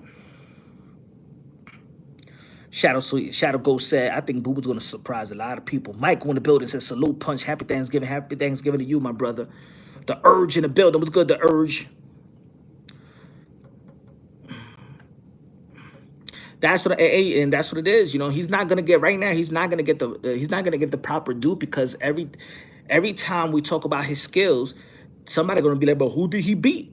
You know what I'm saying? But I think that's where he's good. He's going to surprise y'all, because I think that there's fans out there, or some of the people what's good, MAW in the building. What's good, man? There's people that don't allow themselves to just look at the skill set. Put it this way: how do we know that Boots Ennis is good?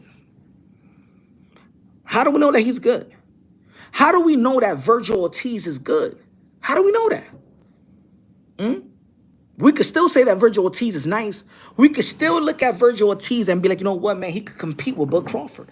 Damn, he could compete with Earl True Spence. Damn, Virgil Ortiz could probably beat Keith and Tom Thurman. There's people out here that say it all the time. As a matter of fact, right now, people feel like Boots Ennis could beat Keith and Tom Thurman. But what has Boots done? So if we could have an eye for talent, If we could have an eye for talent, if we could hype fighters on the come up, we could say that, hey yo, Andy Cruz is nice, Keyshawn Davis is nice, hey yo, man, he's gonna be good. Hey yo, Xander Zayas is good. Yo, punch. Yo, Xander Zayas is good. Emilio Vargas, I feel Emilio Vargas gonna be, man, he's gonna be Emilio Vargas got the ingredients to be. I'm not gonna say the next Oscar de la Hoya because we did say that with Ryan Garcia, but you know what I'm saying? But Emilio Vargas have all the ingredients to be a super duper star, bro. Right? He got the skill set, he got the entertaining value, he got the looks, he got the back, he got the father, he got the name, he got the platform, he got the promotional company to put him in that track, right? But how do we know how good he is? Because we could see it. Why don't y'all take that type of eye and see it in Demetrius Andrade? Because some of y'all just hate Demetrius Andrade. He hasn't fought nobody. So I don't know. He hasn't fought nobody. He hasn't fought. Well, Emilio Vargas haven't fought nobody. And Virgil Ortiz really haven't fought nobody. And Boots Ennis haven't fought nobody. You know what I'm saying? Jared Anderson really haven't fought nobody. Richie Torres haven't really fought nobody. So, but how do we know that they're good? How do we know that they're good? So why don't you take that same eye, that same analysis, that you know what I'm saying, and look at that, okay, I may not like the opponents that Demetrius Andrade is fighting. I may not like Demetrius Andrade because I love Canelo Alvarez. I may not like Demetrius Andrade because I love David Benavidez. I may not like Demetrius Andrade because I'm racist. I may not like Demetrius Andrade and stuff like that, right? Take that out. Be humble yourself.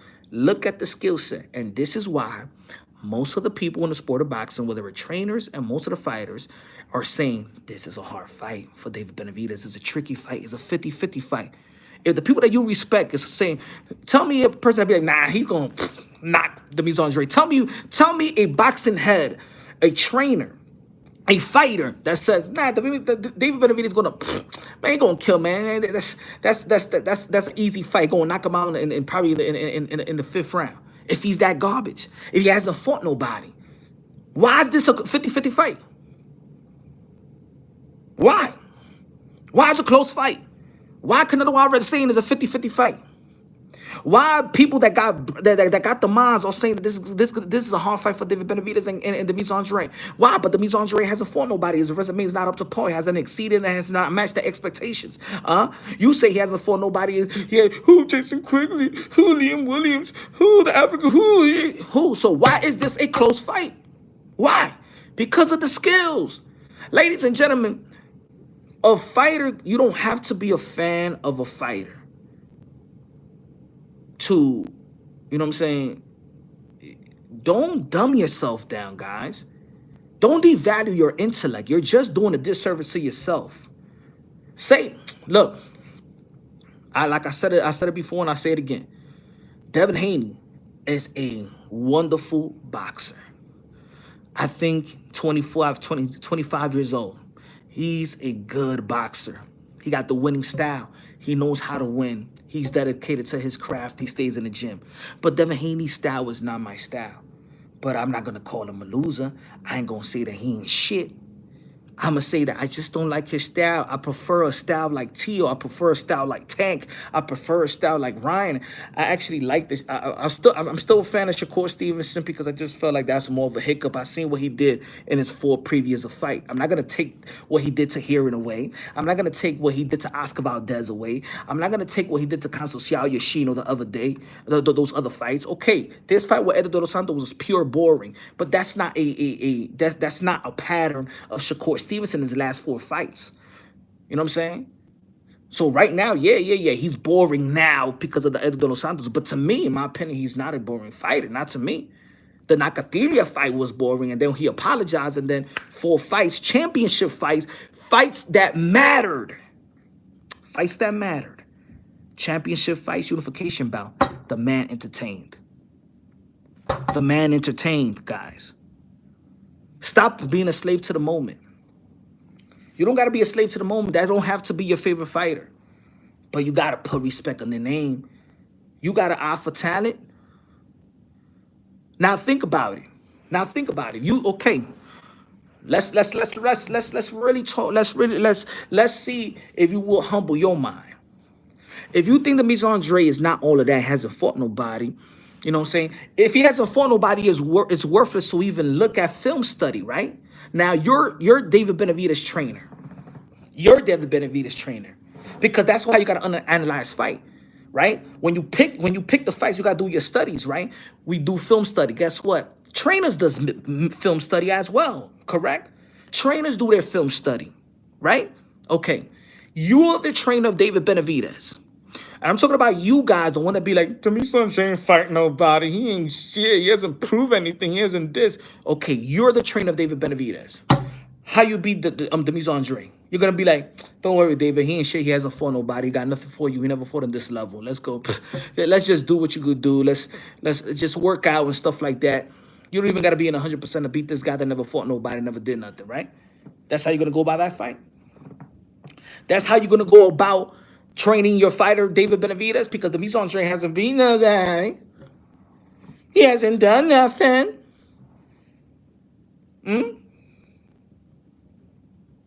Or you gonna be like a coach and be like, you know what? Yo, this guy, his footwork, we gotta bring some for his footwork. We never really fought somebody with awkward. We fought a southpaw, but a southpaw itself is already awkward. How many times you heard a awkward southpaw?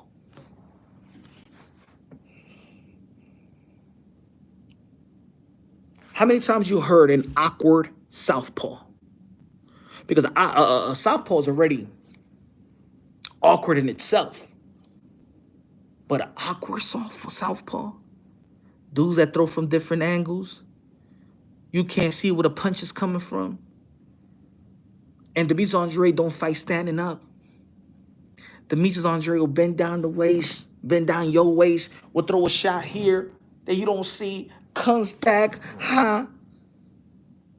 step back, go to your side,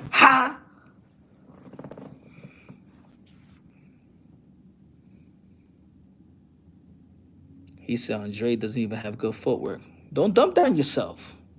That's what I mean. Don't dumb down yourself because you may not like Demetrius Andrade. To say Demetrius Andrade don't got no good footwork, that means you've done nothing. You have not done one study, not one time. You looked at a video that one of his haters made, and see Demetrius Andrade falling down and say, but Demetrius Andrade don't got no footwork. What does every coach say, bro? That's why I don't understand this community sometimes. Like, he could be the worst. You hate the fighter. Maybe he this. Maybe he wet Willie his sister's butthole. Whatever. Hate him all you want. But don't dumb down yourself. Don't dumb down yourself. Know what I'm saying? It's like me saying, Gervonta Tank Davis, he don't got fast hands because he don't throw a lot of punches and shit like that. You know what I'm saying? He throws, you know what I'm saying? Gervonta Tank Davis ain't really that good because he wear a lime green purse and he had a purple feather coat. Like, he's not that good because you hate him for all the dumb reasons and stuff like that, but not looking at the skill set. Look at the damn skill set. Come on. He never had hype, though. He said Boo Boo got hype. There is no hype of Boo Boo. If there was hype of Boo Boo, he would have got the Canelo Alvarez fight a long time ago. He would have got the Triple G. Yeah, haters has done everything in their power so they won't fight him. Because fans also has become bougie. No, don't fight him, Canelo. No pelee con él. No pelee con él, Canelo. Él no se lo merece. Él no se lo merece. He doesn't deserve a fight. You guys have become a protector of fighters. First, you guys critique other fighters for tweeting at each other. Y'all be like, hey, yo, stop tweeting and fight. Well, you don't see Demetrius Andrade tweeting, let's have a fight. No, you see Demetrius Andrade stepping up to them. Crashing post-fight interviews. That shit, the boxing fans supposed to be hype. Oh, yo, you see what Demetrius Andrade, he stepped inside the ring and told Triple G, let's fight. No, but because it's Demetrius Andrade. No, don't give him a fight, Triple G. Wait on the Canelo Alvarez trilogy because they was robbing you. Don't fight him. Fight Murata. Go to Japan. Go to Japan. I had people arguing with me because trying to defend the John Ryder. Well, John Ryder deserved it. No, Punch, no. If Boo Boo wanted to fight, si él quería las peleas, él tenía que pelear a Zach Parker. Pero cuando en 154, when Demetrius Andrade was a champion, porque tú no estabas hablando mierda, así me meto también. ¿Ah? When it was a unified champion, when it was a unified opportunity for a unification bout in 160, porque ustedes no dijeron eso, lo mismo que ustedes están diciendo de Zach Parker. ¿Ah? Well, he's in position, está en posición para pelear a Canelo Álvarez. Porque tú no dijiste esa mierda cuando Demetrius Andrade was in 160 pounds. Porque tú no dijiste that Canelo Álvarez should have fought Demetrius Andrade because he was in posición como John Ryder, el pelagato. Porque tú no dijeron eso, malditos estúpidos. ¿Ah? O porque es Demetrius Andrade. And you over here, some of you guys was capping your ass off for Zach Parker, a.k.a. not Zach Parker, el John Ryder, el pelagato. No, but Punch, you got to understand that. But Zach Parker, but John Ryder, you know what I'm saying? He is a mandatory position. But no, Punch, but Zach Parker, John Ryder, he beat Zach Parker, and if the Demetrius Andrade would have fought Zach Parker, then maybe that would have been. Mira, man, mira. Límpiate la boca con jabón ustedes. Ustedes hablan mucha mentira. I don't understand why.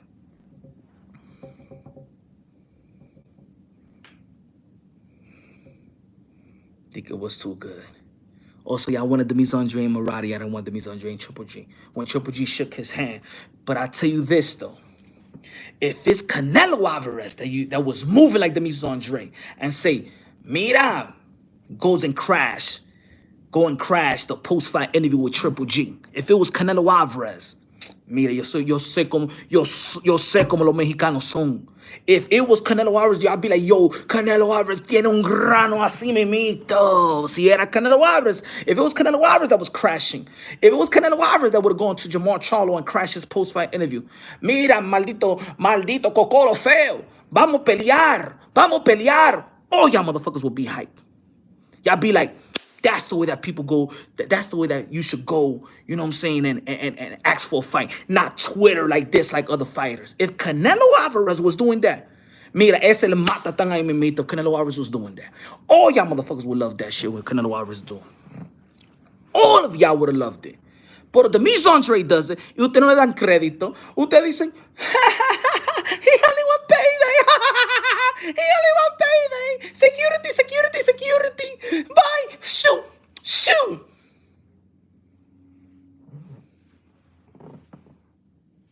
¿Por qué ustedes son un pelagato ahora, ustedes? Hablando mentira. No están giving. Ustedes sí son pelagatos, hablando mentira así. If Canelo Alvarez would be that tight to step into, like, Triple G, yo estoy en la 170 ahora, vamos a pelear. I want to fight you. Like that, like Cartelo. That's why I give him Cartelo, the name Cartelo. Vamos a pelear. No sea pendejo. ¿Ah? Y he'll tell Abel Sanchez, mira, estúpido, ya te está diciendo que the Mexican era no es mexicano. Enséñame el Kazajstán. ¿Por qué tú estás usando? ¿Por qué usted está usando mi gente? ¿Ah? ¿Por qué tú estás diciendo que tú eres Mexican style? Tú eres caca style. Y esa mierda. Imagine Canelo Alvarez would have stepped a Triple G like that. Y'all would have loved it. Y'all would have been like, hey, yo, Canelo Alvarez is the realest mother effer out here in boxing. He go to everybody's press conference. And if Canelo Alvarez was the one that was being dug, you guys will be saying the same ish. Everybody's scared of Canelo. He's the boogeyman. No. That's why I call him the boogey. You think I just called Demetrius Andrade the boogeyman because the champions don't want to fight him? He's the boogeyman because he be scaring the other fan bases. Because we're fight fans at the end of the day. I'm a Canelo Alvarez fan, bro. I'm a Demetrius Andrade and a Canelo Alvarez fan. Who I want Canelo Alvarez to fight? The best. Go check my live right after he lost to Bivol. What did I say? Man, Canelo Alvarez will go. I don't want him to fight Triple G, the trilogy. I want him to go fight Bivol. I believe that he's great enough. Go check the damn live. No, some of y'all was like, but he was too small. I ain't even never used that excuse. I never used his height as an excuse when he beat Sergey Kovalev. I didn't use it as an excuse when he lost to Bivol. As a matter of fact, I said that Canelo Alvarez is an all-time great. He could get back to the drawing board and go out there and make a better account of himself and actually probably beat Bivol in the rematch. Pero usted tenía miedo, los otros fanboys de Canelo Alvarez. You guys have become weak like the Deontay Wilder fanboys. Yo, punch. But you used to say this. No, y'all used to be real fans that be like Canelo Alvarez will fight anybody, any place, anytime. Ahora dicen, no. These guys have to fight each other. But Benavidez has to fight Charlo, and Charlo needs to fight Andrade, and Andrade needs to fight Benavidez, and then Canelo Alvarez will fight you. Tell me what other fan base dice esa vaina. Huh? What other fan base say that? Even the Deontay Wilder fanboys. Eso pelagato, the people that they was using that was race baiting, those soft ass beta males, huh? Remember? And I was Deontay Wilder fan, pero también I couldn't be close to them. I couldn't be close to them. The Deontay Wilder fanboys, I ain't talking about the conservative one that be like, hey, yo, man, he got his ass whooped. I'm talking about the one that be like, oh, his costume was too heavy, and the egg weight, and the water, and it's because Tyson Fury is white. It's being his cracker babies and his cracker wife and stuff like that. You remember? Yeah. In the end of the day, at least Eso Pelagato still wanted Deontay Wilder back in the ring with Tyson Fury. At least they still wanted him back in the ring with Tyson Fury because se muere el tigre. Not giving a damn that Tyson Fury whooped his behind from pillar to mother effing post. Pero eso es lo que me quilla de the Canelo fanboys. I'm not talking about the real Canelo Alvarez fan that hold him accountable. Huh? That be like, no, Canelo, what are you talking about that you won't fight a Mexican fighter? If fighting a Mexican fighter gives an opportunity for your other countryman to make a living for himself, you should want to fight the Mexican fighter. Because in this line of business, opportunity is the one that feeds your family. But if you're going to give an opportunity para el UK de Smith, el UK de toda esa gente, you're not helping. You're not helping Suldo Ramirez. He's a countryman. The only way that you help Suldo Ramirez if you fight him. The only way that you help David Benavidez if you fight him. If you care about your countryman, you fight them. You give them the opportunity. That's giving an opportunity in the sport of boxing. ¿Por qué hicieron ustedes los fanboys? No. Hasta ya shame David Benavidez. He's not real Mexican. He's American. No, he's Ecuadorian. I ain't mean to like y'all did with Julio Cesar Chavez and Oscar De La Hoya. When Oscar De La Hoya is not fighting another Mexican, Mexico. As soon as Oscar De La Hoya fought Julio Cesar Chavez, he's not a real Mexican. He's not a real Mexican. He's not a real Mexican. The same thing with the le hicieron a él when he fought Fernando Vargas, because Julio Cesar Chavez was in training camp with Vargas, and he came out with Vargas, and y'all started saying the same thing again. Oh, he's not Mexican. He's not Mexican.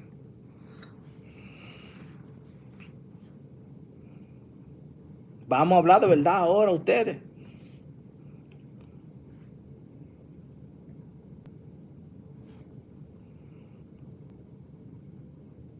Kind of had the not real Mexican tag on them, yeah. But when they don't fight the other Mexican fighter, when Alex Rodriguez said that he's playing for USA, then the Dominicans came out. Oh, you a sellout. Pero tú le estabas diciendo a Alex Rodriguez that he's not a real Dominican. Ahora and it was like that. when the Dominicans was telling Alex Rodriguez that he's not the real Dominican, that he's not a Dominican like Manny Ramirez, he's not a Dominican like Pedro Martinez, he's not a Dominican like that, and Alex Rodriguez decided to play for the USA, then the Dominicans came out and say he don't love who he is, he era un Yankee, oh, he's a sellout. But ustedes ya sold him out. Ya sold him out. Oh, when it doesn't work enough for y'all, when now who you want him to represent? You want him to represent y'all, pero ustedes que le estaban hablando mierda, diciendo que he's not a real Dominican.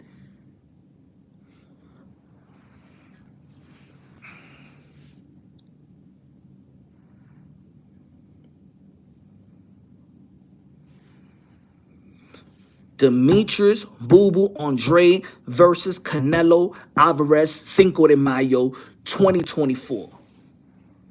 Why? Nobody in boxing right now, listen up, whether people like it or not, nobody in boxing today active has been attached to Canelo longer than Demetrius Boo Boo Andrade. Demetrius Boo Boo Andrade been in line to a Canelo Alvarez fight longer than any active fighter today. If anybody deserves a Canelo Alvarez, nobody deserves a Canelo Alvarez fight more than Demetrius Andrade. Tell him, Savage, it's destiny. You all gonna be eating my humble pie that I'm baking. You all gonna be eating the crow soup that I'm cooking. November 25th, don't you run away from me, fellas. And ladies and gentlemen, don't you run away from Punch Run Boxing, a.k.a. El Adobo, El Sazón, El Borracho, El Pastor de Boxeo. And don't come to me and say, well, Punch, hey, but Demetrius Andrade was really good. I always respected Demetrius Andrade's skills and talent. I just didn't like... No me diga nada de eso. Yeah, you stay on that side.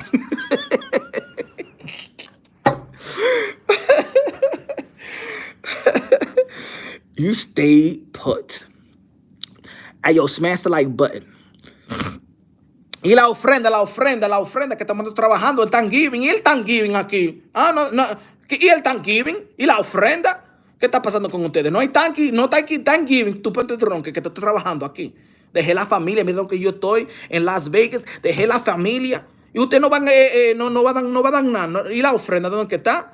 Diablo, te nos respetan el trabajo. Mira, dejé los muchachos, la familia. Que, mira, vayan para Thanksgiving, que yo tengo que trabajar en Las Vegas. David Benavidez versus Demetrius Andrade. Y la ofrenda.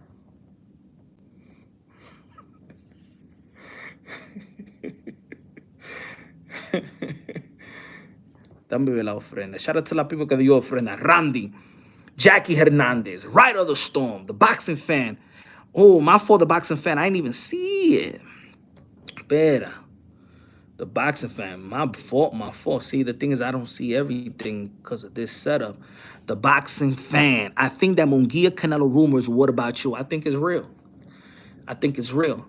High low. Dime low. Sorry, high low. El otro, Mr. Moonshine, the keeper of objectivity in the sport of boxing, con los 2 pesos de plátano. Gracias, mi hermano. Let me ask y'all a question. Is this setting okay to do lives? Because I think if you know, because you know, when you got kids, you do a lot of runarounds and stuff like that. Sometimes I'm out and about. Is this all right? Me doing like lives on like this sometimes? Let me know. I'll be like, nah. Do the live like you usually do the live. I'm not saying I'm gonna stop doing lives, but I'm just saying that I probably could do more lives like this as well. Rigo say, yeah, it's good like that. Cause I don't even know how it's sounding. This is my first time doing a live like this. Off the YouTube. Like YouTube, I usually do StreamYard and stuff like that. He said, Jesse Martinez, put some money on Andre Punch. I don't bet on boxing, brother. Never did. I don't bet on boxing, my brother. I only bet on myself, to be honest. I don't bet on boxing. I don't even know how to gamble. Matter of fact, I just got the app right now because I wanted to To be honest, I was about to bet on sports. I never bet on sports. I was going to bet, and you know what's funny? I downloaded the app of the MGM, the betting app, right?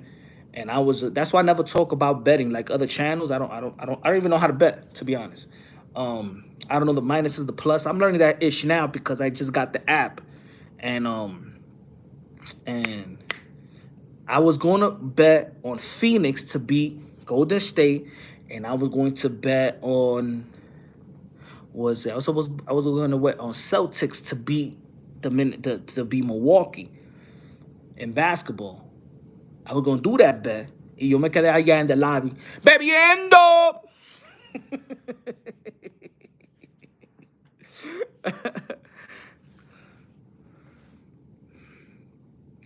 Quit giving your money to the casinos and sportbook. You know what they say. Bet safely. Like I don't know how to bet. I don't bet because to be honest, I don't know what to bet. I don't know how to bet. Like you know what I'm saying. Like not. I just don't. I don't. To be honest, I'm being real. I don't understand plus minus. I don't understand the three.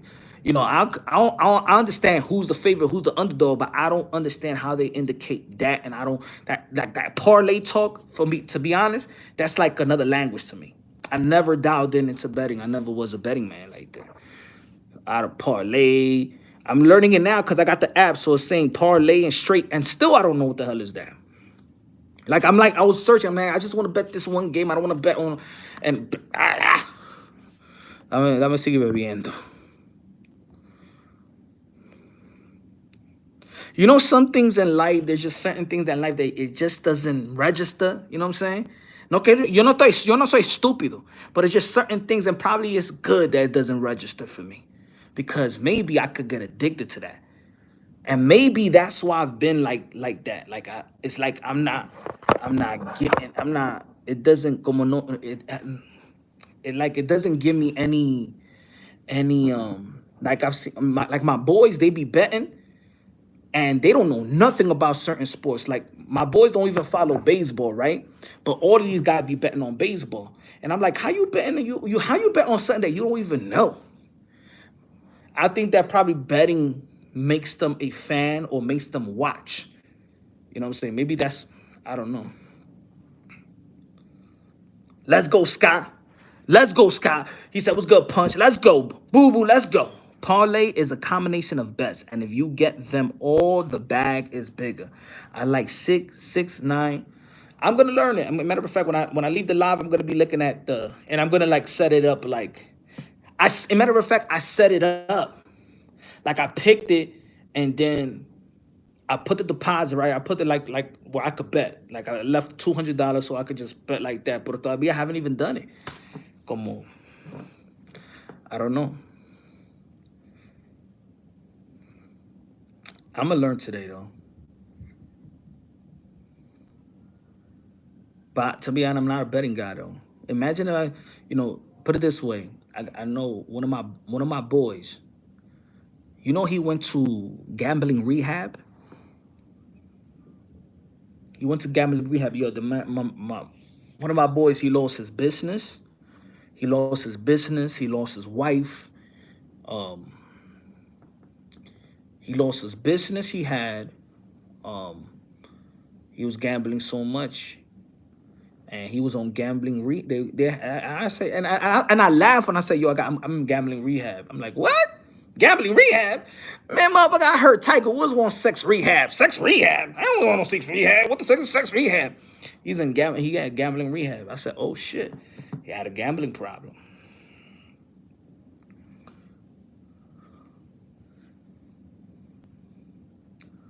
How is the atmosphere over there, Punch? To be honest, the atmosphere is not. It's not.